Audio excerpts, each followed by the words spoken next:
तो आज की जो हमारी ये क्लास है, ये क्लास यूजीसी नेट और एमपी सेट के साथ साथ उत्तराखंड मेडिकल सोशल वर्क के लिए बहुत इम्पोर्टेंट है। और मैं अभी आप लोगों से जो बातचीत करने वाला हूँ वो थ्योरीज ऑफ सोशल वर्क के बारे में बातचीत करने वाला हूँ। हालांकि यहाँ मैं आप लोगों से जो जिक्र कर रहा हूँ, एक प्रश्न इस बार पूछा गया था 20 जून 2023 को सोशल वर्क यूजीसी नेट में। और प्रश्न ये है हमारे सामने कि पहले प्रश्न पर ध्यान दीजिएगा, अभी मैं आप लोगों से टॉपिक पे लेके चल रहा हूँ। यही आज का टॉपिक हमारा। इवान पावलोव, इनका पूरा नाम इवान पैट्रिक पावलोव है और इन्होंने क्लासिकल कंडीशनिंग थ्योरी दिया है ना। इन्होंने क्लासिकल कंडीशनिंग थ्योरी दिया है। तो कहा है कि शास्त्रीय अनुकूलन का प्रयोग में अनुकूलन के बाद, ठीक है, घंटी की ध्वनि से मुंह में लार का आना आरंभ हो जाता है। क्या वह आवाज नहीं जा रही है? तो घंटी क्या ज्ञापित करती है? घंटी क्या ज्ञापित करती है, ये प्रश्न पूछा गया था। ठीक है, तो अनुकूलन के बाद और घंटी के ध्वनि से मुख में लार का आना आरंभ होता है। ये पेपर में सवाल आया हुआ इवान पैट्रिक पावलोव का। और अभी आप लोग इन्हीं प्रश्नों को फिर मैं आप लोगों से जिक्र करूंगा।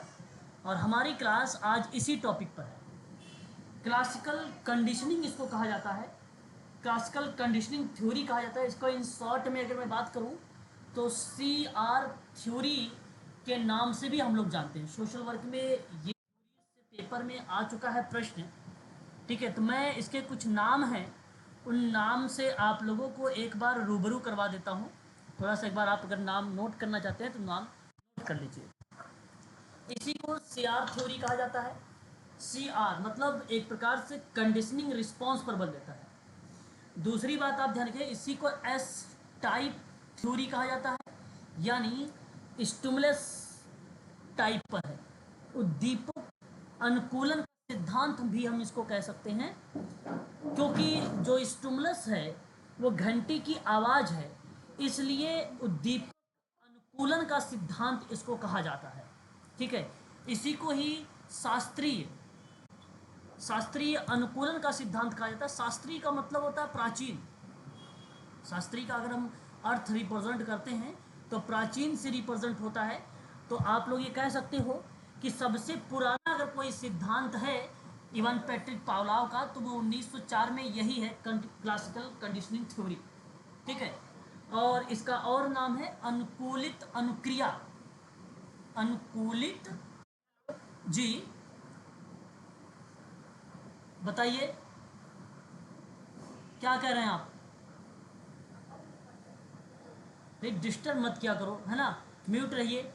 और उसके बाद अगर हम बात करते हैं यहाँ पे, तो देखिए शास्त्रीय अनुकूलन का सिद्धांत इसे कहा जाता है और इसे ही प्राचीन अनुकूलन का सिद्धांत के नाम से भी जाना जाता है।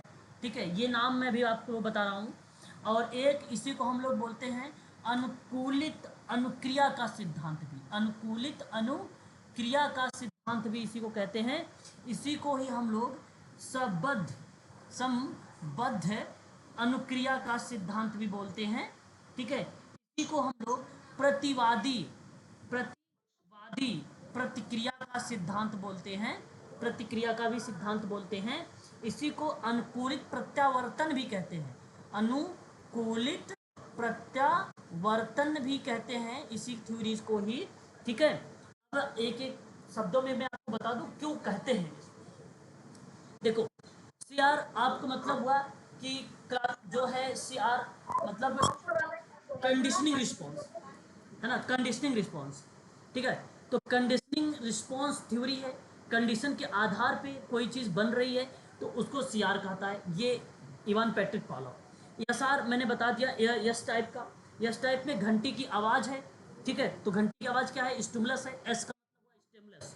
शास्त्रीय का सिद्धांत की बात करते हैं, बहुत पुराना है, सबसे प्राचीन अगर कोई थ्योरीज आई है सोशल वर्क में तो इस थ्योरी का नाम आप जिक्र कर सकते हो 1904 में। और ये लर्निंग की थ्योरीज में सोशल वर्क को देखने को मिला है। उसके बाद हमने आपसे बात किया था संबद्ध अनुक्रिया का सिद्धांत। संबद्ध का मतलब क्या होता है? जोड़ना पड़ता है। जैसे भोजन और घंटी की आवाज़ को जोड़ दिया गया। क्या जोड़ दिया गया? भोजन और घंटी की आवाज़ को जोड़ दिया गया। ठीक है, घंटी की आवाज़ को जोड़ दिया गया, इसलिए इसको संबद्ध नाम रख दिया गया। इसका नाम रख दिया गया संबद्ध है। और फिर एक प्रतिवादी है। प्रतिवादी क्यों? क्योंकि घंटी की आवाज़ असली को गायब करके नकली, असली को गायब करके नकली, कहने का भाव बनावटी अनुक्रिया। जैसे घंटी की आवाज़ को गायब कर दिया और भोजन दे दिया तो मुख से लार आ गया, तो इसका मतलब हुआ कि वो नकली चीज़ों को रिप्रेजेंट किया। ठीक है, तो कहने का मतलब प्रतिवादी अनुक्रिया वो हो गए। और फिर उसके बाद एक अनुकूलित प्रत्यावर्तन होता है। अनुकूलित प्रत्यावर्तन का मतलब अगर होता है, जैसे बैक, अगर मैं बात करूं आपसे, एक प्रकार से बनावटी, कोई चीज़ बनावटी करना। अब बनावटी क्या था? वो एक प्रकार से घंटी की आवाज़ हो गया। ठीक है, बनावटी स्टिमुलस के रूप में आपका भोजन भी हो गया। ठीक है, तो कोई चीज़ बनाने के परिप्रेक्ष्य में वह अनुकूलित प्रत्यावर्तन का नाम लेता है। तो ये इतने तो इसके नाम है: शास्त्रीय प्रत्यावर्तन, शास्त्रीय अनुबंधन का सिद्धांत, क्लासिकल कंडीशनर, ठीक है, संबंध। और इस उद्दीपक में, इस थ्योरी में उद्दीपक पर बल दिया गया है। किस पे बल दिया गया है इस थ्योरी में? एक कीवर्ड नोट कर लीजिएगा, उद्दीपक पर बल दिया गया इस थ्योरी में। बस अभी तक आप लोग जरा मुझे बताइए कि मैंने केवल नाम बताया है, क्या नाम आप लोगों को समझ में आ गया है? बताइए।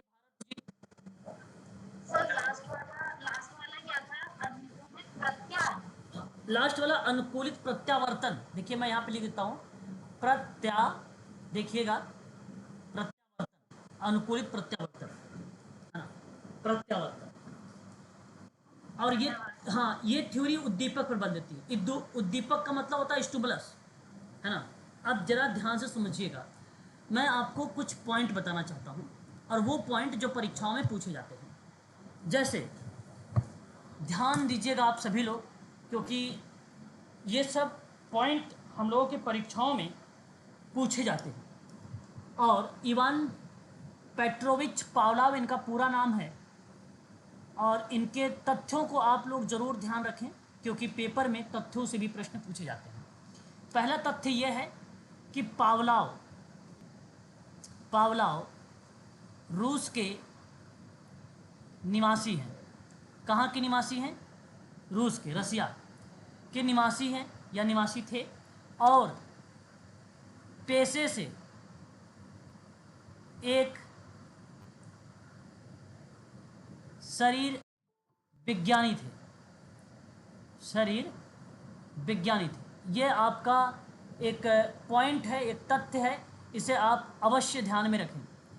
दूसरी बात आपको ये ध्यान रखना है, इवान पेट्रोविच पावलाव का अध्ययन, यानी पावलाव का अध्ययन, बात को बड़ा ध्यान से समझिएगा, क्योंकि जब आप इन बातों को नोट करेंगे तभी आप ऐसे प्रश्नों को सॉल्व कर पाएंगे जो यहाँ पे मैंने प्रश्न आप लोगों को दिया है। अभी इन्हीं प्रश्नों को आप लोगों से सॉल्व करवाऊंगा, इसलिए ध्यान से सुनिएगा सारी कॉन्सेप्ट को। और भी प्रश्न भी मैं आप लोगों से बातचीत करूँगा। तो पावलाव का अध्ययन इस तथ्य पर आधारित था, किसी प्राणी, किसी भी प्राणी करिएगा, किसी भी प्राणी, ठीक है, किसी प्राणी, ठीक है, लार ग्रंथि, किसी भी प्राणी के लार ग्रंथि का उसके पाचन तंत्र पर क्या प्रभाव पड़ता है। ये इम्पॉर्टेंट पॉइंट अभी लिखवा रहा हूँ जो परीक्षाओं में बनता है। तो पावलाव के अध्ययन इस तथ्य पर आधारित था कि किसी भी प्राणी, ठीक है, या किसी प्राणी भी लार ग्रंथि का उसके पाचन तंत्र पर क्या प्रभाव पड़ता है, ये बड़ा इंपॉर्टेंट तथ्य है जो मैंने पाचन तंत्र लिखा है। तो इवान पैट्रिक पावलाव की थ्योरी में मिलता है, ये पेपर में हमसे पूछा भी जा सकता है। इन चीज़ों को आप अवश्य ध्यान रखें। और तथ्य लिखे, इसने इस थ्योरी को क्लासिकल कंडीशनिंग थ्योरी सन 1904 में प्रतिपादित किया, और 1904 में ही उन्हें नोबेल पुरस्कार से सम्मानित भी किया गया। क्लासिकल कंडीशनिंग थ्योरी, CCT, इसका प्रयोग को ध्यान में रखते हुए अगर मैं बात करूं तो प्रयोग को ध्यान में रखते हुए आप सभी लोगों को समझ में आ रहा है? एक बार कंफर्म कर दीजिए। ओके। तो प्रयोग को ध्यान में रखते हुए पावलाव ने कुत्ते को कुछ दिनों तक, हाँ बोलो, 45 मिनट और चलाएं, कुछ दिनों तक 45 दिनों तक भूखा रखने के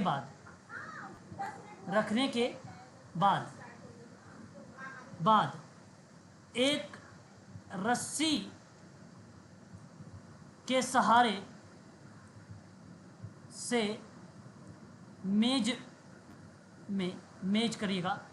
में बांधा गया। अब ध्यान सुनिए, जो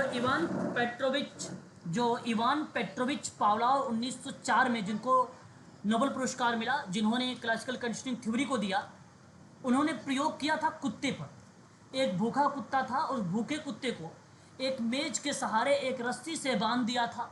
इस चीज़ को आप ध्यान से सुनिएगा। और फिर उसके बाद इवान पेट्रिक पावलोव ने इस प्रयोग की थ्योरी का कई नाम दिया, जैसे क्लासिकल कंडीशनिंग थ्योरी हो गई, एस टाइप थ्योरी हो गई, CR टाइप थ्योरी हो गई, शास्त्रीय अनुबंधन का सिद्धांत भी इसी कहा गया, अनुकूलित अनुक्रिया का सिद्धांत भी इसी कहा गया, ठीक है, प्रतिवादी प्रतिक्रिया का सिद्धांत भी इसी को बोला गया। इसके कई नाम इन्होंने फिर दे दिए। हालांकि थ्योरी एक ही है। अब मैं आपको थोड़ा सा यहाँ पे समझाना चाहूँगा, इसको आप थोड़ा सा ध्यान दीजिएगा। अब देखिए, मैंने यहाँ एक कमरा लिया। स्क्रीन चली गई क्या सभी के पास से?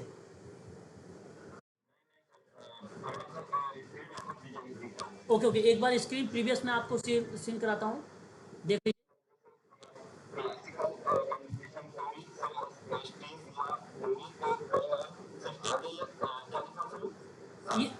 ये शास्त्रीय सिद्धांत, अनुकूलित अनुक्रिया का सिद्धांत, प्रतिवादी प्रत्यावर्तन का सिद्धांत, ये कई नाम हैं उस सिद्धांत के, बहुत सारे इसके नाम हैं। ये PDF आपको मिलेगी, आप निश्चिंत रहें सर, सारी चीज़ें उसमें लिखा हुआ जो मैं आपको यहाँ पे जिक्र कर रहा हूँ। परंतु अगर आप लिख रहे हैं बहुत अच्छी बात है, क्योंकि इससे आपको चीज़ें याद होती हैं। ठीक है, चलिए अब आगे बढ़िए। थोड़ा सा मैं यहाँ पर आप लोगों को एक बॉक्स बनाया हूँ, इस चीज़ को बड़ा ध्यान से देखिएगा आप सभी लोग, है ना। आपको मैं पहले यहाँ पर एक जो है एक कुत्ता बना के दिखाता हूँ, ठीक है।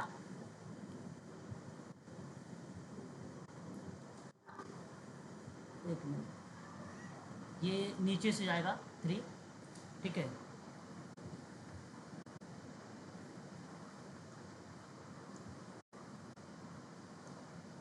ये डॉग बना हुआ है, ठीक है, आपको ये ध्यान रखना, डॉग है। और यहाँ अगर मैं बात करूँ तो भोजन रखा हुआ है, और इस डॉग को अगर मैं आपसे कहूँ तो इसे बांध दिया गया है, ठीक है, इसे बांधा गया है डॉग को, ठीक है, इसे डॉग को बांधा गया है, ठीक है। और यहाँ एक मैं बेल बना रहा हूँ, ये बेल है, यहाँ पर मैं लिख भी देता हूँ घंटी, ये घंटी बनाई गई है, ठीक है, ध्यान दीजिएगा। और यहाँ आपको बता दूँ कि ये एक बीकर है, ठीक है, और ये बीकर जो है वायर के माध्यम से इस बीकर में जो है स्लेवा यानी लार मापने का एक कप रखा गया है, लार मापने हेतु कप रखा गया है ये। और ये इसको हम लोग बोलते हैं बीकर, क्या बोलते हैं? बीकर, ये बीकर, ठीक है। अब ध्यान से समझिएगा, ये जो आप यहाँ पर देख रहे हैं, ये भोजन बेसिकली स्वाभाविक, एक मिनट, ये आपका स्वाभाविक उद्दीपक है, ध्यान से सुनिए, ये आपका स्वाभाविक उद्दीपक है। और स्वाभाविक उद्दीपक को कंडीशनिंग स्टिमुलस कहते हैं, CS कहते हैं, CS कहते हैं। और ध्यान सुनिए, यहाँ पर घंटी नहीं, घंटी की ध्वनि है, ध्यान रखिएगा, घंटी की ध्वनि है, और ये भी एक प्रकार का सीएस ही है, परंतु इसे हम लोग जो घंटी की ध्वनि है सीएस के नाम से जानते हैं, लेकिन इसे अस्वाभाविक उद्दीपक का नाम देते हैं। क्या देते हैं इसको? अस्वाभाविक उद्दीपक का नाम देते हैं। ये चीज़ आप जरूर ध्यान में रखेंगे, ठीक है, अस्वाभाविक उद्दीपक। उसके बाद ध्यान से सुनिएगा आप सभी लोग यहाँ पर, फिर जी यहाँ पे मैम देखिए, एक भोजन है, भोजन जो है स्वाभाविक उद्दीपक है, एक कंडीशनल रखा गया है, और घंटी की जो आवाज़ है वो बेसिकली आप देखो, घंटी नहीं, घंटी की आवाज़। अभी मैं थ्योरी पर बात करूँ, आप निश्चिंत रहें, केवल इतना कॉन्सेप्ट समझते चलिए। जो घंटी की आवाज़ है वो सीएस है, वो सीएस है, यानी एक प्रकार से स्वाभाविक उद्दीपक है।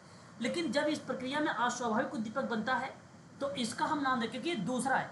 यही एक ऐसी थ्योरी है इवान पैट्रिक पावलोव की, और किसी भी विद्वान ने नहीं, केवल इवान पैट्रिक पावलोव ने, यही एक ऐसा विद्वान है जिसने अपनी थ्योरी में दो स्टिमुलस का प्रयोग किया था।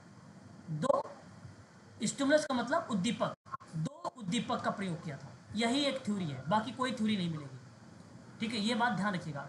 पहला इसमें क्या है? भोजन, और दूसरा क्या है आपका? घंटी की आवाज़। दूसरा क्या है? घंटी की आवाज़। अब एक बार प्रश्न देखिएगा, ध्यान से सुनिएगा। प्रश्न कहा कि अनुकूलन प्रयोग का जो थ्योरी है उसमें, कि अनुकूलन के बाद, एक मिनट होल्ड रखिएगा, और उसके बाद अगर हम बात करते हैं यहाँ पे, तो कह रहा है हमसे क्या, कि अनुकूलन के बाद घंटी की ध्वनि से, घंटी की ध्वनि से मुख में लार का आना प्रारंभ हो जाता है। तो घंटी क्या व्याकृत कर दिया?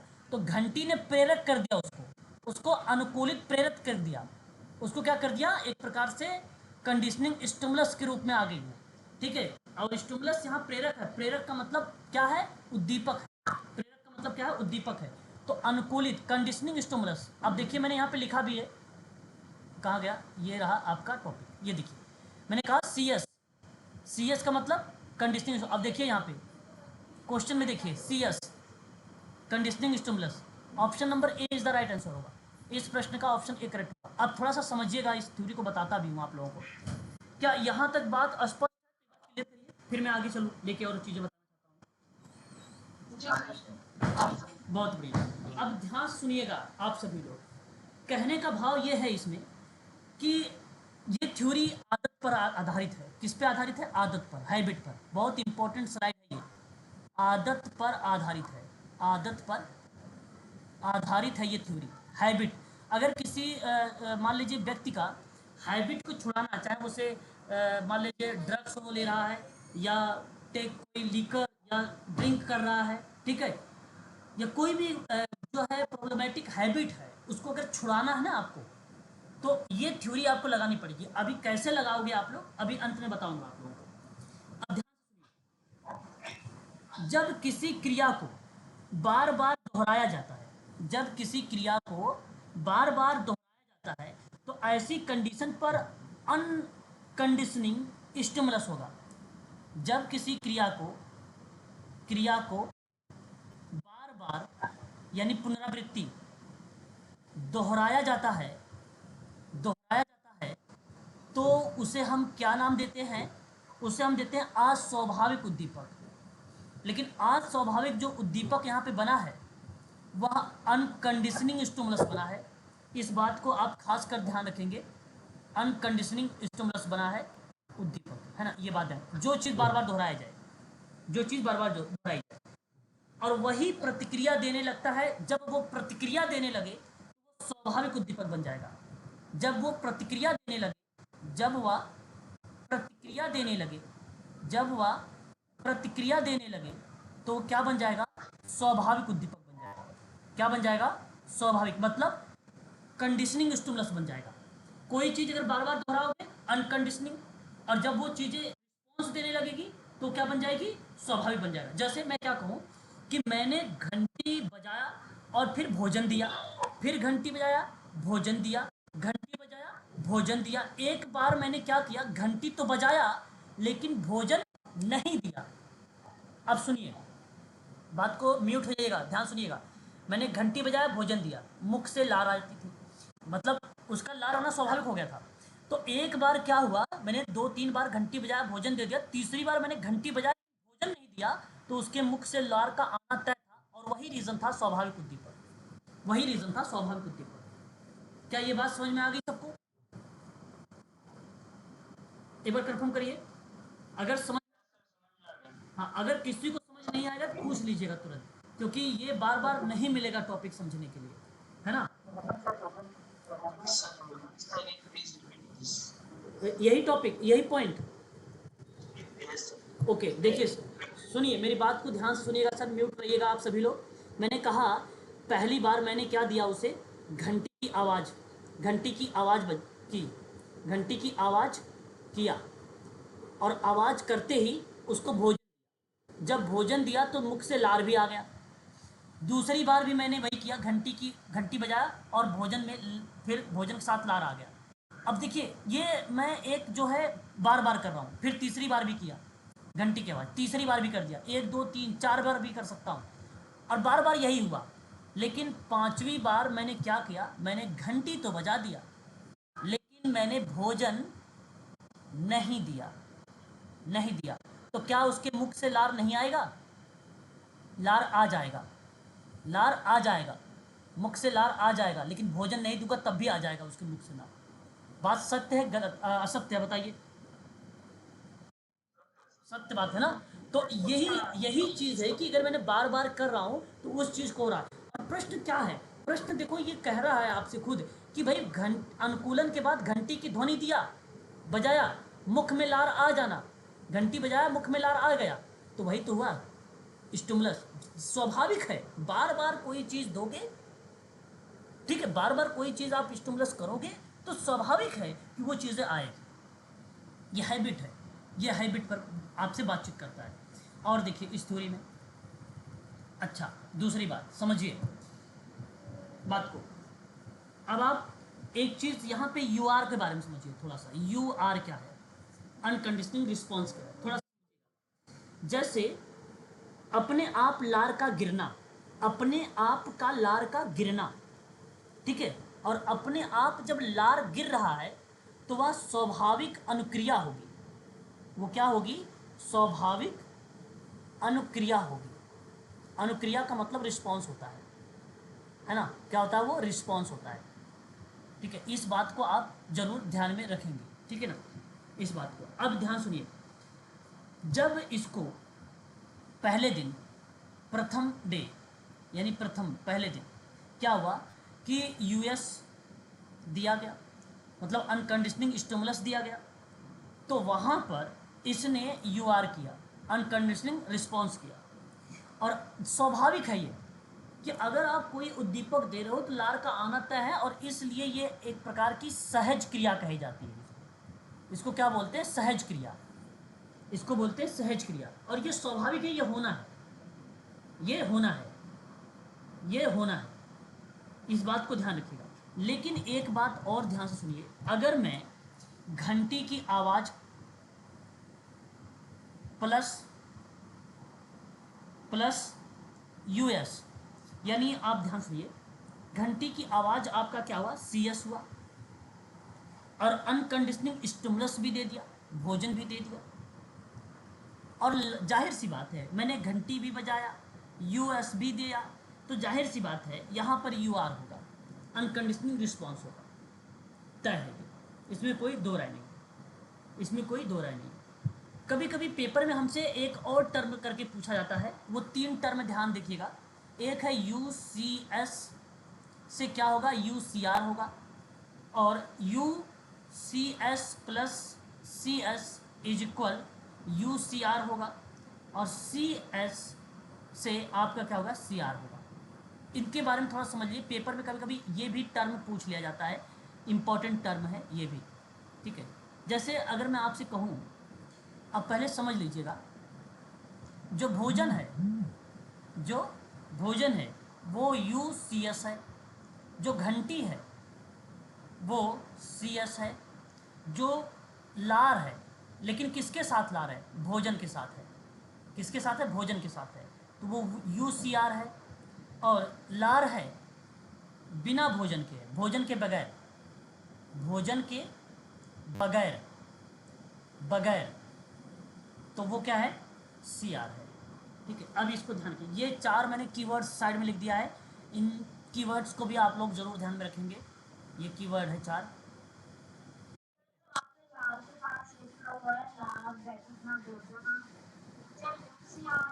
हाँ, ये UCR है, ये CR केवल है, ये जो है CS है, ये UCS है। अब समझिए इसका मतलब, UCS का मतलब होता है अनकंडीशनिंग स्टिमुलस, CS का मतलब होता है कंडीशनिंग स्टिमुलस, अनकंडीशनिंग रिस्पॉन्स UCR का मतलब होता है, और CR का मतलब होता है कंडीशनिंग रिस्पॉन्स।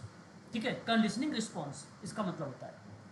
अब सुनिए, अगर आपने UCS दिया मतलब भोजन, यहाँ पे भोजन लिखा हो इसलिए भोजन लिख रहा हूँ, अगर भोजन दोगे तो UCR क्या है, UCR क्या है, भोजन, मतलब लार आएगी भोजन के साथ, इसका मतलब लार है भोजन के साथ, ये वाला होगा क्रिया, और ये करेक्ट है। ठीक है, दूसरी बात, अगर आपने यहाँ पे UCS दिया, UCS क्या है, भोजन है, ये भोजन है। CS क्या है, CS ढूंढिए, CS घंटी है, घंटी की आवाज़, घंटी की आवाज़ है, घंटी मत करिएगा, आवाज़ करिएगा, घंटी की आवाज़। तो हुआ क्या, UCR, और UCR क्या है, फिर ये भी लार के साथ भोजन, मतलब जाहिर सी बात है भोजन के साथ लार का आना तय है। ठीक है, ये आपका होगा। और तीसरी पॉइंट आपका आ जाएगा CS, CS क्या है, घंटी केवल है, केवल घंटी की आवाज़ है, केवल घंटी की आवाज़ है, और घंटी की आवाज़ है। ठीक है, और ये जो है लार आएगा, लार तो आएगा लेकिन बिना भोजन, मतलब भोजन नहीं रहेगा। तो ये देख लीजिए आ गया, घंटी की आवाज़ तो है, स्वाभाविक है लार का आना, और ये लार जो आएगी वो भोजन के बगैर आएगी, भोजन के बगैर आएगी। ठीक है, ये बनेगा कंडीशन। क्या ये भी स्लाइड आपको समझ में आ गई है, बताइए। अरे सर जी, रिकॉर्डेड क्लासेस है, आप देख लीजिएगा वैसे तो, हालांकि इंपॉर्टेंट टॉपिक, हाँ एक बार बता भी देता हूँ, इसे एक बार देखिएगा थोड़ा ध्यान से। UCS जो है सर भोजन है, आप यहाँ पे देखिए साइड में मैंने लिखा है, फिर जाहिर जाहिर सी बात है, अगर आप भोजन देंगे तो उसके मुख से लार आएगा, और अगर आप भोजन प्लस घंटी की आवाज़ दे रहे हैं तब भी लार आएगा, और केवल अगर आप घंटी की आवाज़ देंगे और फिर आप भोजन नहीं दे रहे हो तब भी लार आएगी। तो लार तो आ रही है लेकिन भोजन के बगैर आ रही है। ठीक है, ये बात ध्यान रखिएगा। अब इस थ्योरी की कुछ विशेषता है, कुछ विशेषता है, उन विशेषताओं पर हम लोग थोड़ा सा जिक्र करते हैं जो कि काफ़ी इम्पोर्टेंट है। विशेषताएं, पहली बात, आपको ये ध्यान रखना है कि इस सिद्धांत में किस चीज़ का प्रयोग हुआ है, कुत्ते का प्रयोग हुआ है। किसका प्रयोग हुआ है, कुत्ते का प्रयोग हुआ है, पहली बात। और इसी का प्रयोग करके प्रतिपादित किया गया, और जिसमें दो दो उद्दीपक का प्रयोग हुआ। कितने, उद्दीपक का प्रयोग हुआ। कौन कौन से दो उद्दीपक हैं, बताना चाहेंगे कोई लोग? जी सर, जी सर, आवाज़ कम आ रही है। भोजन और घंटी की आवाज़, वेरी गुड, बहुत बढ़िया, शाबाश, बहुत अच्छा। भोजन और घंटी की आवाज़, जी।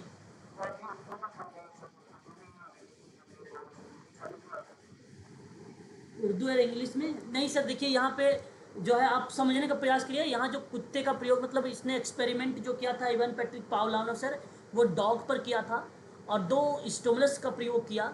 एक इसमें था भोजन यानी फूड, और दूसरा जो था वो साउंड ऑफ बेल थी, यानी घंटी की आवाज़ थी। दो स्टिमुलस का प्रयोग किया गया था सर इसके इवान पैट्रिक पावलोव की थ्योरीज में, और उसकी थ्योरी का नाम है क्लासिकल कंडीशनिंग थ्योरी। ठीक है, ये आप नोट अपने लैंग्वेज में नोट करते रहिए जी।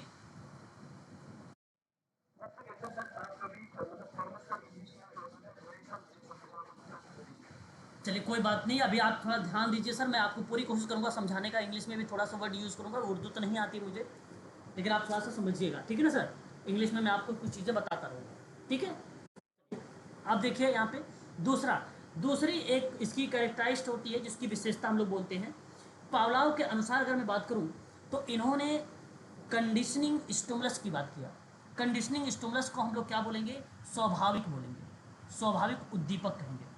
और ये जो है कंडीशनिंग स्टिमुलस है पावलाव के अनुसार, और इसके होने से, इसके होने से इसके होने से आप ध्यान से सुनिएगा सर, कंडीशनिंग रिस्पॉन्स होता है। क्या होता है? कंडीशनिंग रिस्पॉन्स होता है। कंडीशनिंग रिस्पॉन्स को हम लोग क्या बोलते हैं? स्वाभाविक अनुक्रिया बोलते हैं। क्या बोलते हैं? स्वाभाविक अनुक्रिया बोलते हैं। स्वाभाविक अनुक्रिया बोलते हैं। और स्वाभाविक अनुक्रिया को क्या बोलते हैं? कंडीशनिंग रिस्पॉन्स बोलते हैं। इस चीज़ को आप जरूर, जाहिर सी बात है जब कंडीशनिंग स्टिमुलस होगा तो उसके होने से कंडीशनिंग रिस्पॉन्स भी होगा, ये तय है। तीसरी बात, जी जी, पहली बात और दूसरी बात यहाँ पर स्पष्ट हो गई है आप लोगों को। तो मैं तीसरी बात पर आपको लेकर चलता हूँ सीधा, ध्यान दीजिएगा आप सभी लोग। इस सिद्धांत में सहज क्रिया की बात हुई है। किसकी? सहज क्रिया, मतलब जो स्वतः से हो जाए, अपने आप से हो जाए, स्वाभाविक हो जाए, वो सहज क्रिया कहलाती है। सहज क्रिया की बात है, यानी सहज क्रिया पर बल दिया गया है। बल दिया गया है, दिया गया है, अपने आप क्या हो जाता है? हाँ, जिसमें कंडीशनर की ज़रूरत नहीं पड़ती। बिल्कुल राइट, शाबाश। और ये एक प्रकार से अस्थाई होता है, फिक्स होता है, ठीक है, ये अस्थाई होता है। अब सोशल वर्कर इसको यूज कैसे करेगा, थोड़ा सा सुनिए। एक सामाजिक कार्यकर्ता को अगर यहाँ पर यूज़ करना है सोशल वर्कर को, तो वो किस तरीके से यूज़ करेगा, इस चीज़ को आप थोड़ा सा ध्यान रखिएगा इस थ्योरी में, जब प्रैक्टिकल आप करेंगे कार्यस्थल पर तब। पहली बात तो ये है कि ये थ्योरी सहज क्रिया पर आधारित है। तो ज़्यादातर अगर मैं बात करूँ तो ये छोटे बच्चों पर काम करेगी। ये थ्योरी छोटे बच्चों पर काम करती है, काम करती है।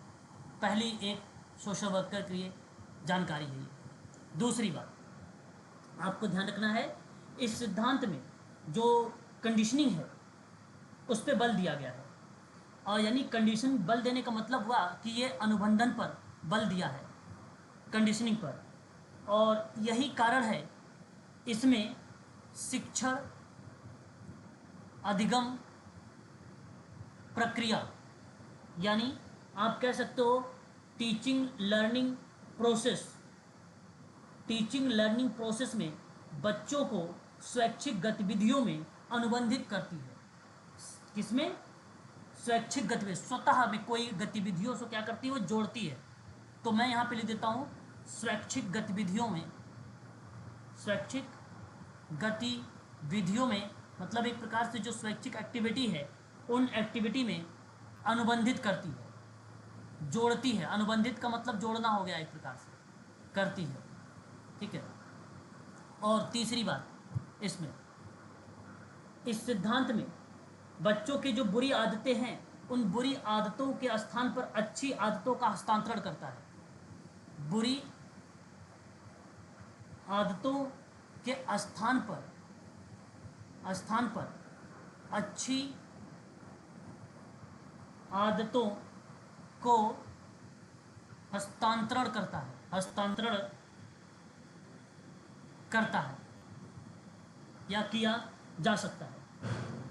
आदत निर्माण पर बल देता है, हैबिट पर बल देता है। ये किस पर? आदत निर्माण, यानी हैबिट जो कंस्ट्रक्शंस है उस पर ये बल देता है, ठीक है। और बच्चों को सिखाते समय अच्छी आदतों का विचार करना चाहिए, ये भी बात आपको ध्यान रखना होगा इसी थ्योरी के अंदर। तो यहाँ पर आपका ये थ्योरी फिनिश हो गई। बाकी पीडीएफ में आप यहाँ पर देखेंगे तो आपको पूरी डिटेल मिलेगी साहचर्य के द्वारा सीखने में। जी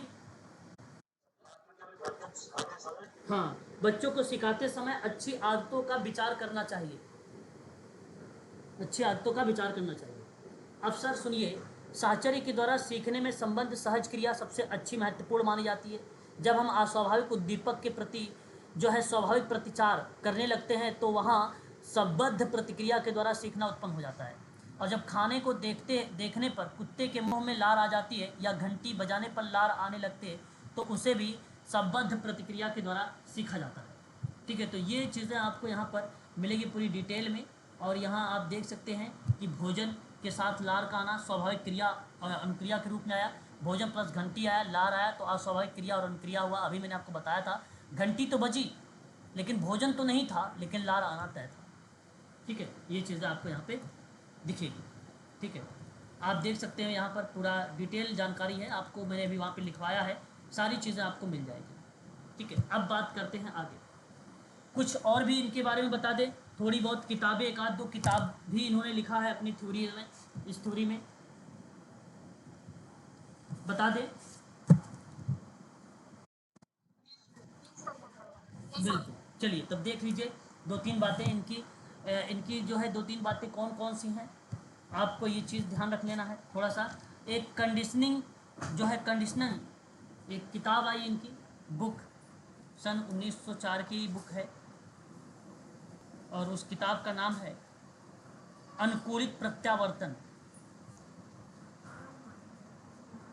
प्रत्यावर्तन इसको बोला जाता है, और रिफ्लेक्सेस, कंडीशनल रिफ्लेक्सेस कहा जाता है इस किताब को इंग्लिश में। ठीक है, और दूसरी बात, विलोपन शब्द विलोपन जी, 1904 एक शब्द देखो इसका है विलोपन। जैसे अगर मैं आपसे बात करूं, प्रतिमानहीनता किसका शब्द है? आरती मैडम या हिमानी मैडम हो तो बताओ। आप, प्रतिमानहीनता किसका शब्द है? कोई बताएगा? कोई भी बच्चा बताए। आप, प्रतिमानहीनता किसी बच्चे को पता है बताएं जरा, ये किसका शब्द है? आत्महत्या किसका शब्द है? बिल्कुल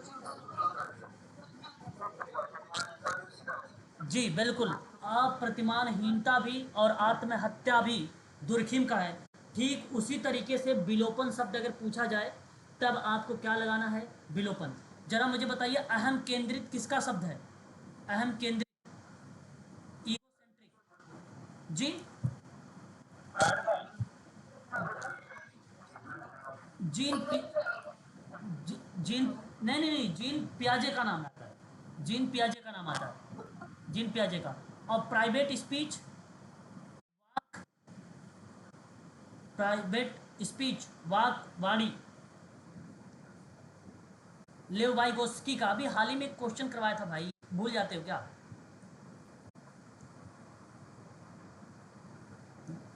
चलिए आगे देखिए। अब देखिए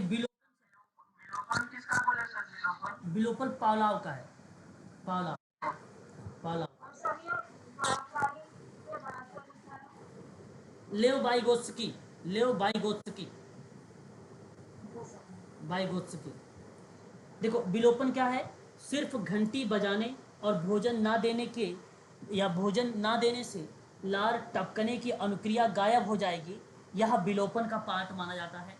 ठीक है, इसको आप ध्यान रखें, विलोपन शब्द इसी का है। ठीक है, आदर्श अंतरण शब्द भी इन्हीं का है, आदर्श अंतरण भी शब्द इन्हीं का है। ठीक है, तो ये दो तीन शब्द थे, इनके बारे में मैंने अभी आपसे जिक्र किया है।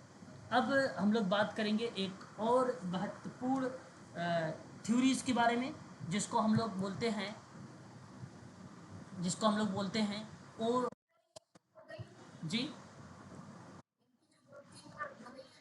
एक ही किताब है, दो थोड़ी, एक ही बता, एक ही बताया, उसको इंग्लिश बताया है, कंडीशनिंग रिफ्लेक्सेस, है ना जी, बताएं सर। 1904, हाँ 1904, हाँ। चलिए एक बार इधर आ जाइए, अब दूसरी थ्योरी भी हम लोग कंप्लीट कर लेते हैं ना। ओसीटी क्या है? ओसीटी हम बात करें तो ये बीएफ स्किनर का, इनका पूरा नाम बुहास, बुहास फेडरिक स्किनर है इनका पूरा नाम, है ना, इनका पूरा नाम है बुहास फेडरिक स्किनर, इनका पूरा नाम है ओसीटी। आपको अगर हम बात करें, बीएफ स्किनर ने, स्किनर का अधिगम का सिद्धांत आया, उसे भी कई नामों से जाना जाता है, और ये थ्योरीज सन 1938 में आई थी। जैसे कई नाम से, क्या क्या नाम इनके रखे गए, मैं आपको ये बताना चाहूँगा, थोड़ा सा ध्यान दीजिएगा आप सभी लोग। ठीक है, एक थ्योरी है इन्हीं का थ्योरी में। आर टाइप, देखो एस टाइप उनका था, ध्यान रखिएगा, एस टाइप किसका था, अभी आपने देखा था पावराव का, लेकिन यहाँ जब बात हो रही है स्किनर की, तो इनके में कौन सा टाइप आता है, आर टाइप आता है, टाइप आर कंडीशनिंग आती है, ठीक है। इसमें एक थ्योरी ये इनका नाम रखा, और फिर उसके बाद अगर हम बात करें तो अनुक्रिया यानी आर एस थ्योरी थी, आर एस थ्योरी, अनुक्रिया स्टिमुलस थ्योरी थी, आर एस थ्योरी थी इनकी। और एक ओ सी टी है, ओ सी टी मतलब ऑपरेंट कंडीशनिंग थ्योरी, जिसको बोला जाता है क्रिया प्रसूत का सिद्धांत। और एक था सबली, क्या था, सबलीकृत, सबलीकृत का सिद्धांत। सबलीकृत क्यों था, जल्दी जल्दी क्रिया करना सबलीकृत होता है, जल्दी जल्दी, ठीक है, क्रिया करें, क्रिया करें, सबलीकृत होता है ये। और एक था इसी का नाम सक्रिय अनुकूलन का सिद्धांत, और एक था नैमित, नैमित्तिक, आप कहिए नैमित्तिक अनुकूलन का सिद्धांत। और इसमें पुनर्बलन का सिद्धांत भी कहा गया, इसी को पुनर्बलन का सिद्धांत भी बोला गया इसको, ठीक है। और एक नाम और अनुदेशक अनुक्रमित, अनुदेशन अभिक्रमित, अभिक्रमित, ये भी नाम आता है, ठीक है, ये बात आप ध्यान रखेंगे, ठीक है। अनुदेशन नाम है जी, पूछिए सर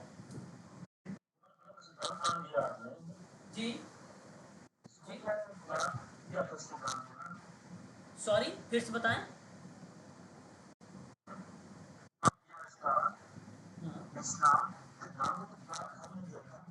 पुनर्बलन का हो तो दिया, लेकिन इसकी थ्योरी में पुनर्बलन का प्रयोग हुआ, इसलिए पुनर्बलन का सिद्धांत इसे कहा गया है, अभी बताएंगे आपको, ठीक है, अभी हम बात करेंगे उसके साथ, ठीक है। लेकिन यहाँ मेरी आवाज़ स्पष्ट है, आवाज़ स्पष्ट, यहाँ मैं जो आपसे जिक्र करने चल रहा हूँ ना, वो आपको बता दें, क्योंकि इसकी थ्योरी में पुनर्बलन का प्रयोग भी होगा, इस वजह से यहाँ पे जो है मैं जिक्र करूँगा आपसे, तो थोड़ा सा ध्यान दीजिएगा, मैं जिक्र करने चल रहा हूँ आप लोगों से। जो आपने ये बताया था आर एस का नाम हिंदी में क्या था, आर एस,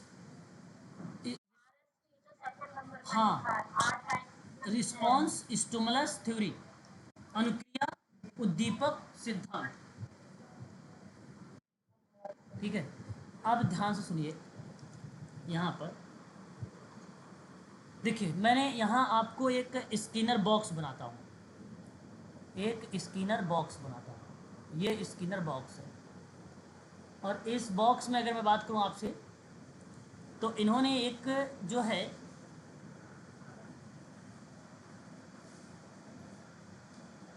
ठीक है, ये चूहा है, ठीक है, रैबिट, चूहा, और यहाँ एक लीवर है। अब इस लीवर में अगर मैं आपसे बात करूं, तो दो जो हैं वो हैं बटन है, इसमें दो बटन है। एक बटन जो है वो ग्रीन कलर का है, ठीक है, एक बटन, और एक बटन जो है आपकी वो मान लीजिए रेड कलर की, वो रेड कलर की। ग्रीन बटन दबते ही यहाँ पर जो है एक गेट बना हुआ है, ये गेट है, ठीक है, ये गेट जो है ओपन हो जाता है, ठीक है, ये जो गेट है, अगर हम बात करें आप लोगों से, एक मिनट,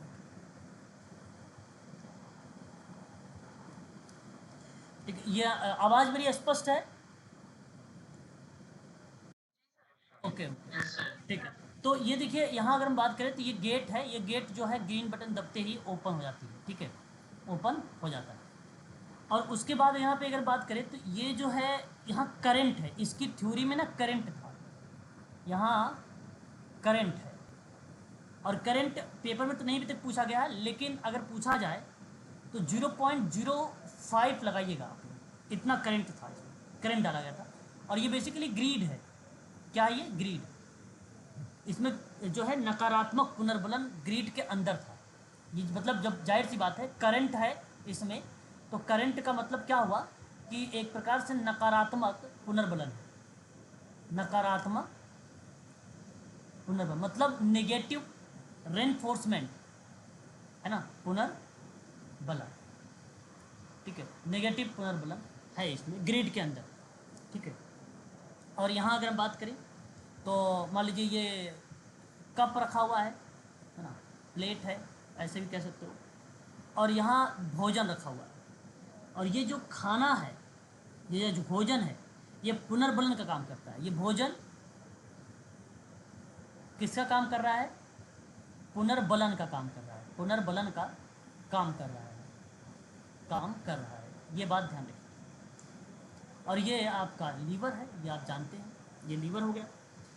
ठीक है, और अब ध्यान से सुनिए, स्किनर बॉक्स में ये जो रैट है, ये जो रैट है ये भूखा है, यानी मोटिव है ये, और मोटिव मतलब प्रेरक होता है, तो इसको नीड है। अब इसको नीड है भोजन, तो ये चूहा क्या करता है, कभी इधर से जाता है इस तरीके से, तो वो ग्रीन बटन को दबा देता है, बाय द तुक्के से दब जाता है, और गेट ओपन होता है, जाता है, फिर उसके बाद ये जो है भोजन प्राप्त कर लेता है। ठीक है, ऐसे 2-3 बार करने लगता है इस तरीके से, कभी सीक्वेंस नहीं गया, ग्रीन को दबा, कभी तो रेड भी दबा दिया होगा, ऐसा भी हो सकता है, कभी रेड भी दबा दिया होगा।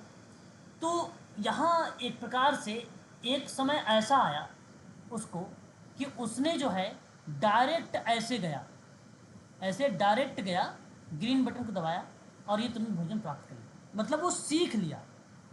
यहाँ सीखने की जो प्रतिक्रिया है ये है बेसिकली संतुष्टि। भोजन प्राप्त या भोजन खाने के बाद क्या हुआ, खाने के बाद वो जो है पुनर्बलित हुआ, पुनर्बलित हुआ। अब पुनर्बलन मिलते ही उसके अंदर अनुक्रिया में वृद्धि हुई। मतलब अगर आपको कोई काम में वृद्धि करना है, अगर कोई काम में आपको वृद्धि करनी है अनुक्रिया में, तो ये थ्योरी का प्रयोग होता है, इस थ्योरी का प्रयोग होता है। देखिए बीएफ स्किनर ने, आपको बता दूं, 2 थ्योरी, एक तो उसने चूहे पे किया था सन 1938 में, चूहे पर, और एक प्रयोग उसने कबूतर पे किया था, एक प्रयोग उसने कबूतर पे किया था। बीएफ स्किनर ने कबूतर पे कैसे किया था, जैसे कि चीज़ मैं बताता हूँ, ये रहा उसका स्किनर बॉक्स। ठीक है, ये रहा उसका स्किनर बॉक्स। ठीक है, यहाँ पिलर था। ठीक है, अगर मैं बात करूँ तो यहाँ पिलर था, ये कोई बच्चा अभी क्लास को ज्वाइन कर रहे हैं, है ना, चलेगा, ये था पिलर। अब यहाँ बेसिकली लाइटें थी, जैसे मैं आपको बता दूँ, यहाँ पे लाइट बनाई गई।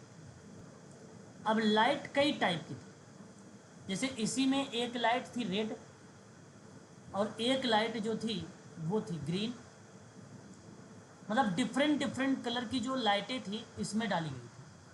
ठीक है, कई टाइप की लाइटें थी इसमें, ठीक है, 7-8 कलर की लाइटें थी। ठीक है, और यहाँ पे जो है पिजन को बांध दिया गया था।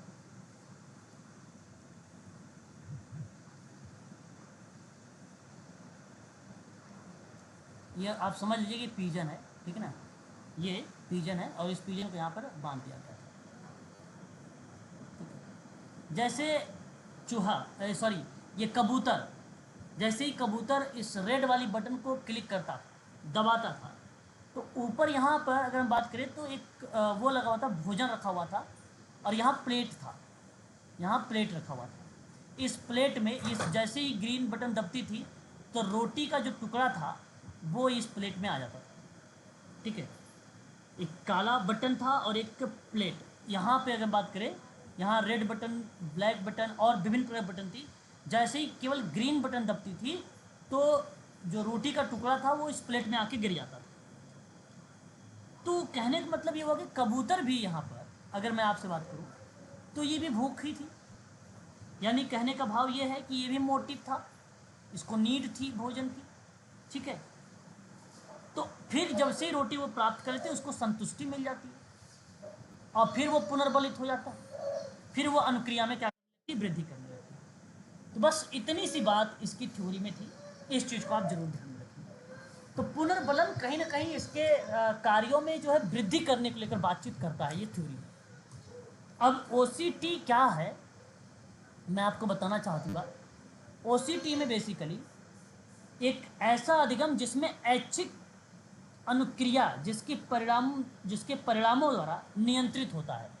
मतलब मैं आपसे ये कह सकता हूँ कि ऐच्छिक अनुक्रिया इसमें होती है, ऐच्छिक अनुक्रिया होती है इसमें, ठीक है, ऐच्छिक अनुक्रिया होती है इसमें, और उनके परिणामों द्वारा जो है नियंत्रित होता है, यानी परिणामों के द्वारा ये नियंत्रित होता है, ठीक है।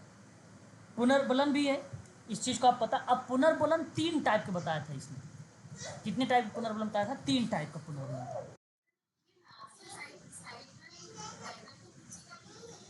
ओके, यहाँ पे नीचे ये संतुष्टि लिखा हुआ है, ये पुनर्बलन है, और ये अनुक्रिया में वृद्धि है, वृद्धि, ठीक है। अब यहाँ पे देखिए पुनर्बलन 3 टाइप का था, ठीक है। एक जो टाइप था वो था सतत पुनर्बलन, सतत पुनर्बलन था। जो दूसरा था वो आंशिक पुनर्बलन था, आंशिक पुनर्बलन था। और जो तीसरा था वो निश्चित समय पर पुनर्बलन था, या निश्चित समय का पुनर्बलन था, आप ये भी कह सकते हो, ठीक है ना। ये 3 टाइप का पुनर्बलन था।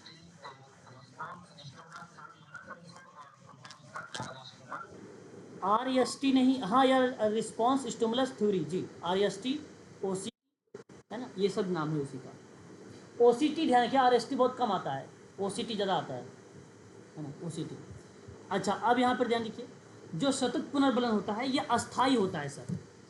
सतत पुनर्बलन क्या होता है? ये अस्थाई होता है, और ये 100% पुनर्बलन है, 100%। मतलब अगर आपसे मैं कहूँ बिल्ली ने, सॉरी चूहा ने 10 बार प्रयास किया और 10 के 10 बार में वो क्या किया, उससे भोजन मिल गया।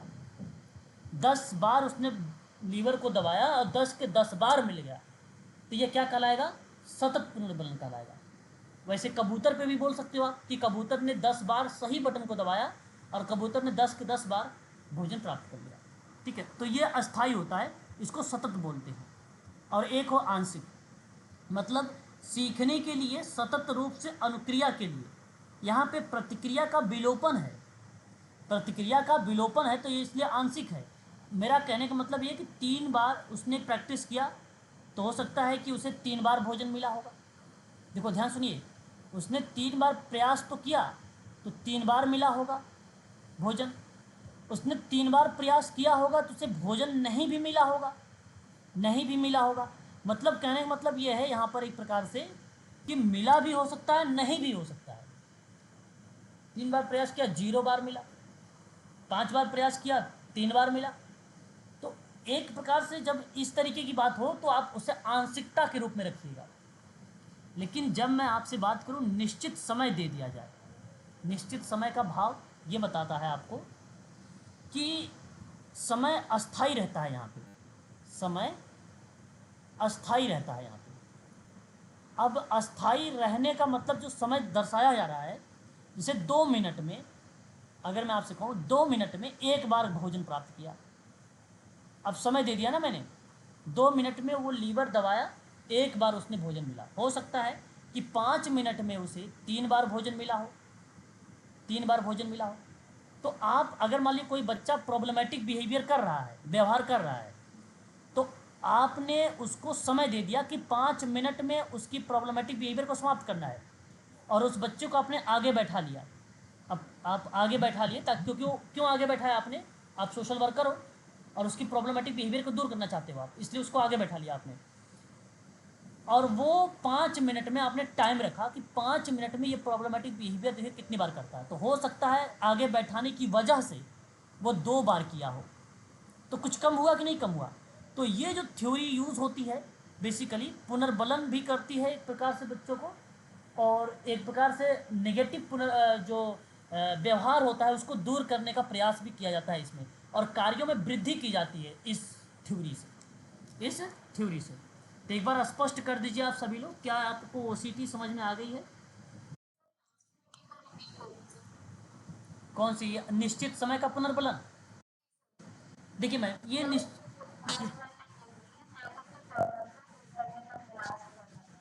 हाँ, जैसे नेगेटिव मैंने कहा कि आप मान लीजिए मेडिकल सोशल वर्कर हैं, और ऐसे में मेडिकल सोशल वर्कर की सारी भूमिकाएं होती हैं। बाय द वे मान लीजिए कोई एक ऐसा इंटेलेक्चुअल डिसेबिलिटी का चाइल्ड आपको मिल जाए, बच्चा मिल जाए, है ना।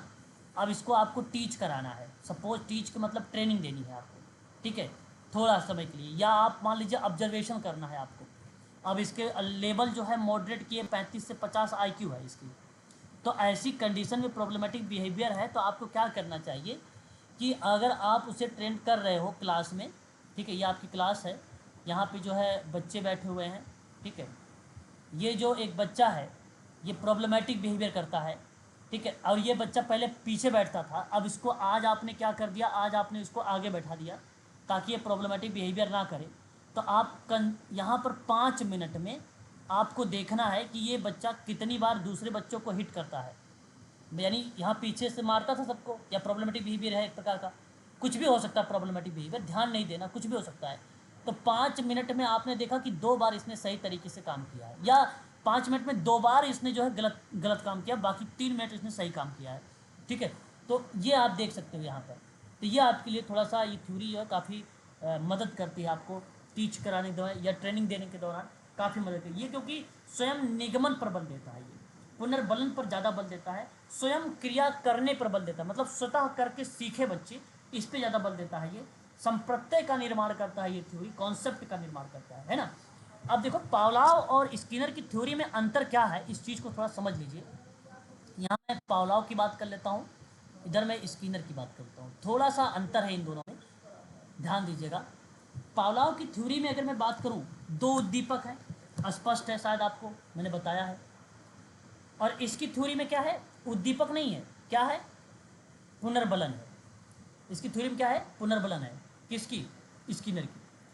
इनकी थ्योरी में अनुक्रिया पर बलित होती है। ये पावलाव की क्रिया जो वो थ्योरी है वो किस पे बल देता है, अनुक्रिया पर बल देता है। लेकिन अगर मैं इनकी थ्योरी की बात करूं तो इनकी थ्योरी जो होती है ना, प्राकृतिक रूप और स्वतः रूप अनुक्रिया पर बल देती है। स्वतः रूप अनुक्रिया पर बल देती है इनकी थ्योरी, स्वयं करने पर बल देता है। और इनकी थ्योरी में यू आर से जाकर सी आर वाली कॉन्सेप्ट बनता है, यानी लार का प्रक्रिया बनती है। लेकिन इनकी थ्योरी में जो एन आर है वो आपका नेचुरल रिसोर्सेज कह लीजिए, सॉरी रेशनल रिइंफोर्समेंट कह लीजिए, मतलब एक प्राकृतिक पुनर्बलन के रूप में आता है ये। और यू आर इनमें जो होता है इनके में वो अप्राकृतिक जो है अनुक्रिया होती है, ठीक है। तो अननेचुरल रिस्पॉन्स होता है, ठीक है। तो ये बात ध्यान रखिएगा, यू आर का मतलब इनकी थ्योरी में क्या होगा, अप्राकृतिक अनुक्रिया, अप्राकृतिक अनुक्रिया, अनुक्रिया होता है। और एन आर में मतलब होगा प्राकृतिक अनुक्रिया, प्राकृतिक अनुक्रिया होगी इनकी, इनका फुल फॉर्म है नेचुरल रिस्पॉन्स और अननेचुरल रिस्पॉन्स कहा जाता है इनको, ठीक है। और देखो इनकी थ्योरी में बच्चों का जो होता है वो आदत का निर्माण होता है, बच्चों का आदत का निर्माण होता है ना। और इनकी थ्योरी में क्या चीज़ का निर्माण होता है, बच्चों का क्रिया विश्लेषण करके या स्वयं क्रिया पर आधारित होता है, मतलब स्वयं क्रिया पर आधारित होता है ये। या आप ये भी कह सकते हो कि बच्चों को क्रिया विश्लेषण करके जो है सिखाएं, क्रिया विश्लेषण करके सिखाएं, मतलब टास्क एनालिसिस करके, विश्लेषण करके बच्चों को सिखाएं, छोटे छोटे भागों में करके सिखाएं, आप ऐसे भी कह सकते हो। तो ये एक कॉमन सा अंतर है दोनों थ्योरीज में, इस चीज़ को भी अगर आप चाहें तो नोट कर सकते हैं, अच्छा है।